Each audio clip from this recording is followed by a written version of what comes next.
بسم اللہ الرحمن الرحیم۔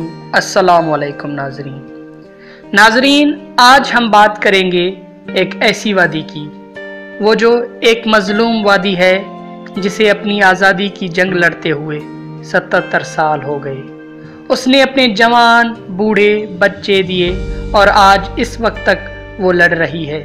وہ تھکی نہیں، وہ ظالم سے ڈری نہیں، وہ اب بھی لڑ رہی ہے اور اپنی آزادی کے حصول میں کوشش کر رہی ہے۔ وہ وادی ہے جسے دنیا کی جنت کہتے ہیں۔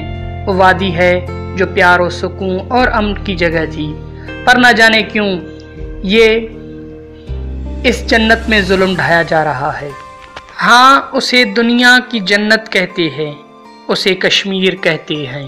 ناظرین، مسئلہ کشمیر تو بہت پہلے سے چل رہا ہے، لیکن اس نے شدت تب جا کر پکڑی جب مودی سرکار کی طرف سے بھارتی پارلیمنٹ کے راستے کشمیر کی آئینی حیثیت میں تبدیلی کا اعلان کیا گیا۔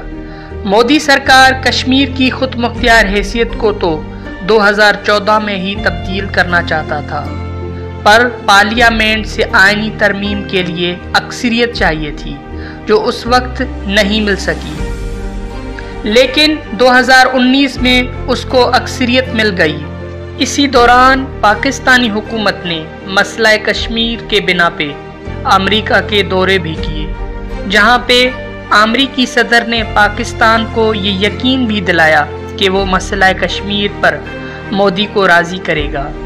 یہ بات ابھی چل ہی رہی تھی کہ مودی سرکار نے کشمیر میں جانے اور رہنے والے وزٹرز کو واپس بلایا اور کشمیریوں کا گھیرا مزید تنگ کر لیا، جہاں پہ کشمیریوں کو زندگی کے تمام تر سہولیات سے محروم کر دیا اور مزید فوج بھی بھیجی اور کشمیر کی سیاسی قیادت کو جیل یا نظر بند کیا۔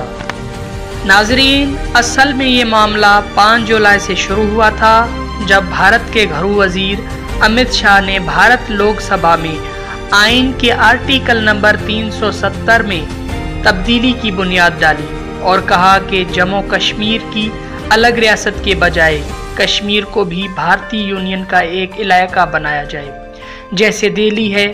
اچھا، اب اس آرٹیکل نمبر 370 کی بنیاد پہ کیا ہوگا کہ بھارت کا کوئی بھی شہری کشمیر میں کوئی بھی کاروبار کر سکتا ہے، پراپرٹی خرید سکتا ہے، ووٹ دے سکتا ہے۔ اب یہاں پہ کشمیریوں کے لیے خوف کی بات یہ پیدا ہوئی کہ وہ ہندوستان میں بسنے والے مسلمانوں کو ہر طرح کی تکلیف دینے میں کوئی کسر نہیں چھوڑتے۔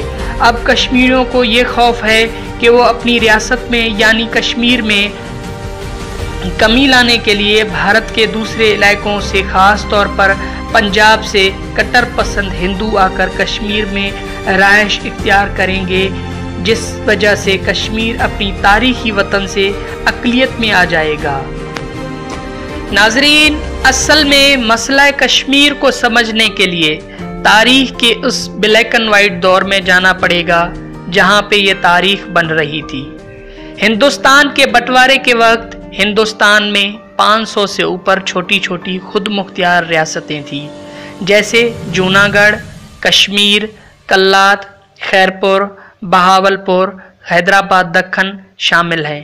ان ریاستوں کے پاس 2 ہی آپشن تھے، ایک عوام کی مرضی کہ وہ ہندوستان کے ساتھ رہے یا پاکستان کے ساتھ، اور دوسری جو کہ جیوگرافیکل لحاظ سے جو علاقہ ہندوستان کے قریب ہوگا وہ ہندوستان میں رہے گا اور جو علاقہ پاکستان کے قریب ہوگا وہ پاکستان کے ساتھ ضم ہوگا۔ ناظرین، یہ 2 ہی راستے تھے اوپر بتائی گئی ریاستوں کے پاس۔